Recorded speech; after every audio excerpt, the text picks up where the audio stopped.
Yo, what's good, guys? We are back at it again with another MLB The Show video for you guys, and today's content is a little bit different than what we usually do. For those of you who have been with the channel for a while, may remember my end of year wrap up from last year, going over the entire year of MLB.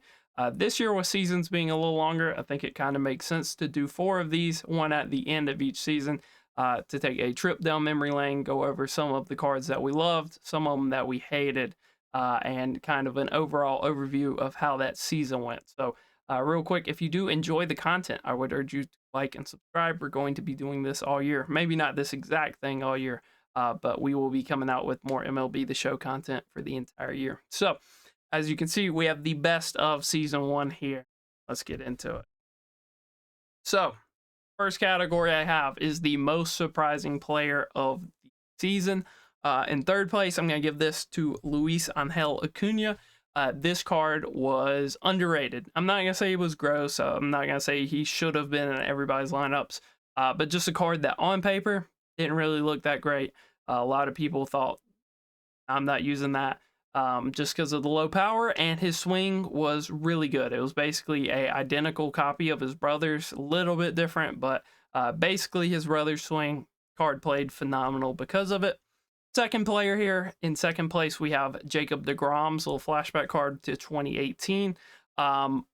This card was miles above the chase card. We got that chase card last year, right? Everybody thought that card was going to be absolutely insane. They were like, they're giving deGrom a sinker. He's going to be unhittable now. This card was a lot closer to what I had envisioned last year and what a lot of other people had envisioned for last year. This card is still very good. If you have him in your rotation and you're still running the Kershaw boost, he is still a very good card. Much more reminiscent of the deGrom that we thought we were getting last year. So that's surprising because I thought maybe he would be a lot more similar to that chase card one from last year. But this one was very good. And winner, Winsell, the GOAT, man. Winsell Perez, the GOAT. Longed for the day I can put a Tigers player in one of these, and I think Winsell is that guy. This is a card that you still see in people's lineups. If you got on this card instantly, if you bought him the week he came out, he got a lot of good use for your team. Obviously made the switch hitting team, so he was absolutely insane, and he's still very good. Next category, Rookie of the Year. This is players where they got their first cards or their first cards in a long while in this year's game, and we have one of the marquee players on the left here in Rafael Palmeiro. He was a dog. I think honestly he may make a bigger jump next season since a lot more people will have him. A lot of people did not have him at the start of this season, and by the time they would have had him, there was better first baseman available. I think this season we'll see a lot more use out of him. And then Richard Rulia. This is a card you could still be running in your lineups. He was very underrated, was not impossible to get, and he was a lot of people's shortstops for a long time, and you could still be running him if you really want to. Another card I wanted to throw in here, but I thought it would be weird to do 4 honorable mentions, or 3 honorable mentions, I guess, is Arrieta, right? Arrieta's first card in a while back. He is very good also. But I think a lot of people have just kind of put the controller down for this season, so they're not really using him. So I don't think it's really too great to put a card that not a lot of people are using. CC Sabathia could also be here, but again, it's very similar to Arrieta.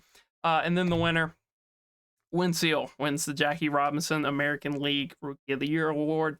Again, I mean, we're seeing a clean sweep so far for Winsell. Absolute dog. Really good. You know, he is a true rookie, so I guess if you want to kind of, you know, give him that. But for this to be his first year in the show, assuming he, you know, keeps it going, has a solid season with the Tigers, or even if he just becomes like a Nico Goodrum, right, where he got 1 card ever, and that was his only good card, and they recycle it for years to come, then this is a great rookie campaign for Winsell, MLB The Show-wise. Next category, prime player. So I kind of made this up. I think this is a category where these are some of these players' best cards ever, and this might be the best spot in the meta they will ever be, ever in the show.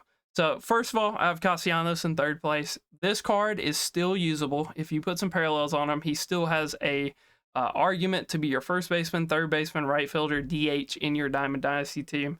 For this card to have came out close to a month ago or over a month ago at this point, I think this card had insane value. I can't think of too many other Castellanos cards that would even compete for this.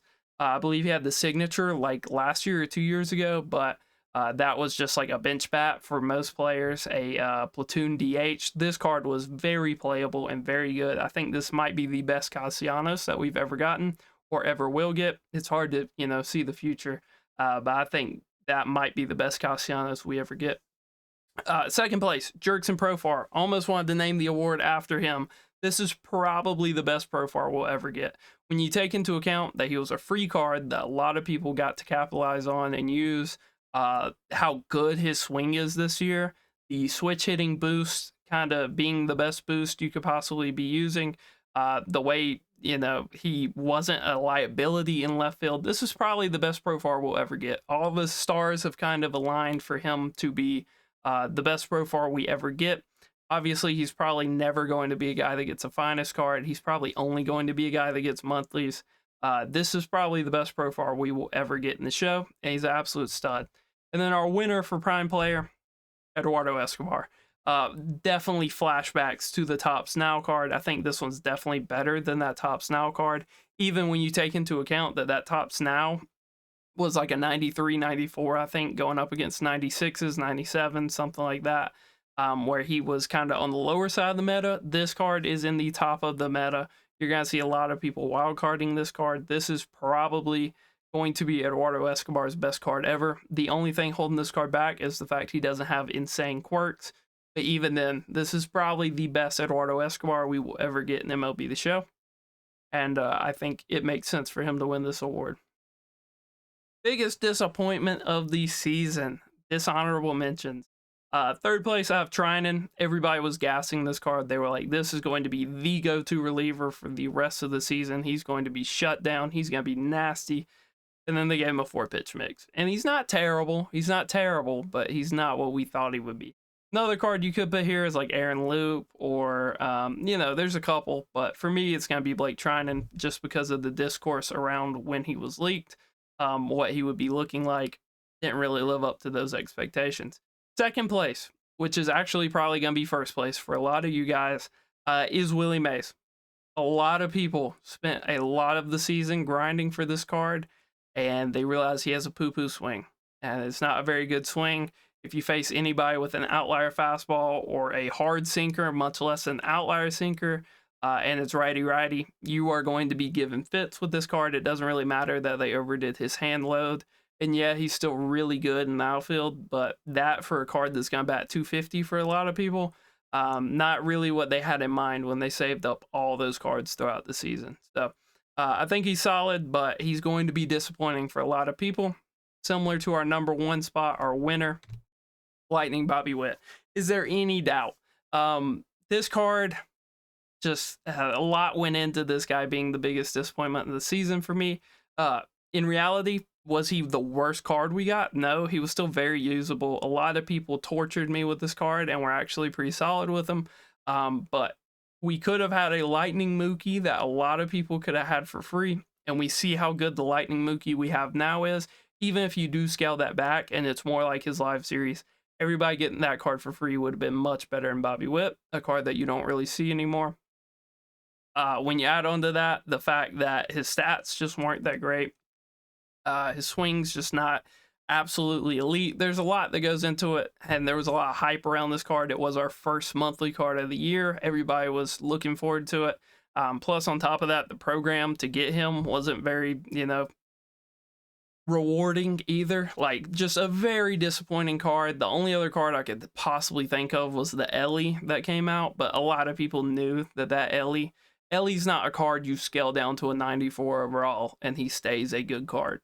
Whereas Bobby Witt could have been a lot better than what he was. Some of the attributes on this card just weren't super well balanced. Like, I believe this card had base 99 speed. They could have easily gave him 94, 95, and put those extra attributes somewhere else. There's a lot they could have done, and it just all goes into this card being the biggest disappointment for me. Not to say he wasn't a decent card for the time he came out, But a lot of people were running Rich Arulia at shortstop when this card came out, and a lot of people kept running Rich Arulia at shortstop when this card came out. So for that reason, I think he's the biggest disappointment of the season. Moving on, most underrated cards. For those of you that have used this Kyle Tucker, you will know he has crazy quirks. He has an awesome swing every year, and the clutch kind of balances out his stats against, I think it's lefties not being the greatest. Just kind of in a weird spot in the meta, right? Where if you loaded into a game and your opponent was starting a righty starting pitcher, this card was going 4 for 4 with 3 home runs. And if you loaded in and they were starting John Donaldson or Randy, he was going 0 for 4 with 4 strikeouts. And that's just kind of how it was. So a lot of people didn't even use him, but he was a very underrated card. And if you did use him, then you know. Second place, Ernie Banks. This card got so glossed over. It was ridiculous. I could not believe more people weren't running him at shortstop instead of like Rich Arulia.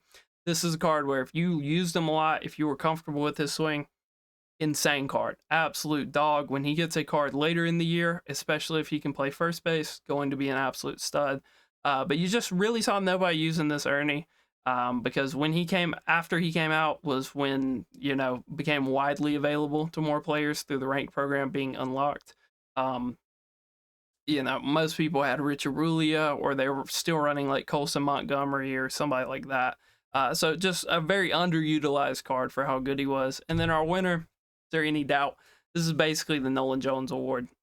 This card is insane. The fact that you could still run this 93 overall on a lot of God squads does a lot. He's an absolute stud. He is insanely good, has a great swing, has awesome quirks, and the contacts are in spots where you're fairly happy with. So he's very underrated, probably my most underrated card of the season. If you haven't tried him, I think he's like 5K now, so you can go knock yourself out. Moving on, Cy Young. You knew it had to come. Third place, I'm giving it to Pettit. I don't know if Pettit has ever had a bad start for me. If you got this card before everybody was running 97 pluses at every single position, you probably saw insane value from him. I think I only got 1 or 2 starts for him when that was kind of the meta. But I don't think he's ever had a bad start for me. Probably a lot better on Legend than Hall of Fame and All-Star. More of a Hall of Fame plus type guy. But super good. Never really a super volatile player. Just not really overwhelming, not dominant.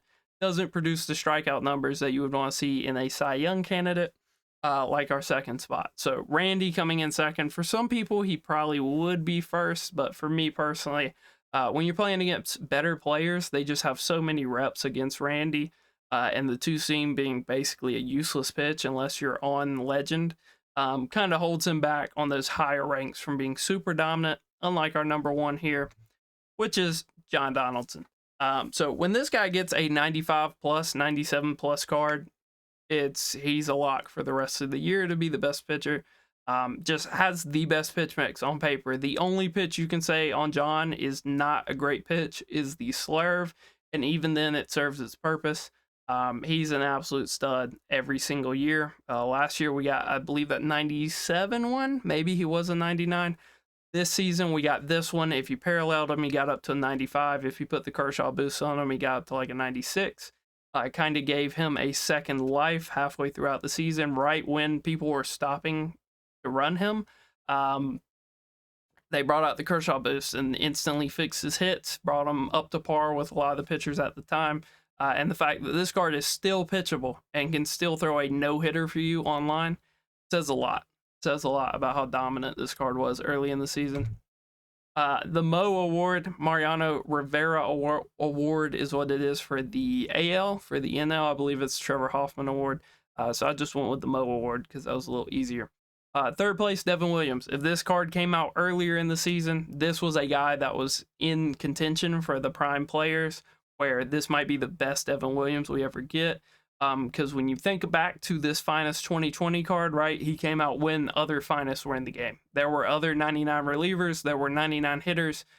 For this card to be out now at this stage when some people are running like 97s and stuff and the bullpen isn't in the greatest spot in the world, I think he had a lot of value. And you could have argued he should have been one of those prime players. But for me personally, I think he's the late season like Mo. I think there wasn't a ton of time where you got to use this card, so that holds him back a lot. But basically a career tribute. Devin Williams throws every pitch he's ever thrown. 5-pitch mix for Devin Williams is gross. Second place, I gave it to Bummer. I think you can argue first place for him for sure. The fact that he's probably still the best lefty out of the bullpen. And this card came out like second, third week of the game, something like that, in a program that took like an hour to complete for most people. Says a lot. Says a lot about the game, but also says a lot about how good Aaron Bummer is. Absolute stud of a card. And then our winner here, Raleigh Fingers. I think if there was ever a time in ranked where I was like, ooh, I feel stuck here, I don't know who to bring in out of the bullpen, the answer was always Raleigh Fingers. Absolute stud. Had the speed differentials, was able to shrink the PCI of your opponents. Basically statted higher than the 95 reliever. I don't know how he's not like a 97, 98, but absolute stud of a card. I think he's got the most parallels. I think him and Daniel Bard are my only P4 relievers. Says a lot about how good Raleigh was for a lot of the season. The fact that he's still in most people's bullpen says a lot. Moving on, MVP. I think third place for me is Corey Seager.